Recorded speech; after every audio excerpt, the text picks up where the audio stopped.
এই যে আমি আমার মা বাবার সব থেকে বড় লস প্রজেক্ট। আমি আজকে পর্যন্ত আমার বাবার ভাই বোনেদের ছেলে মেয়েদের মতো ভালো কোনো গ্রেডস নিয়ে আসতে পারি নাই।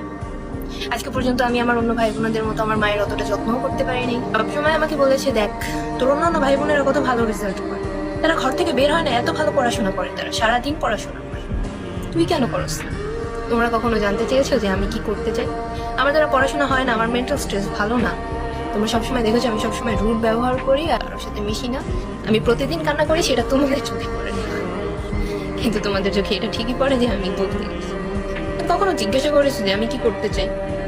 তারপর বলেছো তোর দ্বারা পড়াশোনা হয় না, তুই যেটা করতে চাস আমাদের বল, আমরা তোকে সাপোর্ট দেবো, চেষ্টা করো। কখনো জিজ্ঞাসা করোনি তোমরা, বিকজ তোমাদের দরকার হয়নি। তোমাদের দরকার তো শুধু ভালো গ্রেডস, কম্পিটিশন। আমি জানি না আমি কতটুকু পারছি আমার মা বাবার এটা ফিল করানোর জন্য যে আমি চেষ্টা করি তাদের ভালো রাখার জন্য, তাদের ভালো দেখার জন্য, কিন্তু আফসোস যে আমার মা বাবা কখনো দেখেন। আমি আমার স্বপ্নগুলোর সব বিসর্জন দিয়ে দিছি, সেটা তারা দেখে না, দেখে শুধু আমি খারাপ হয়ে যেতেছি, দিন দিন আমি খারাপ হয়ে যেতেছি। আমি খারাপ এই জন্য হয়ে যেতেছি যে আমার স্বপ্নগুলোর দাম কারো কাছে ছিল না।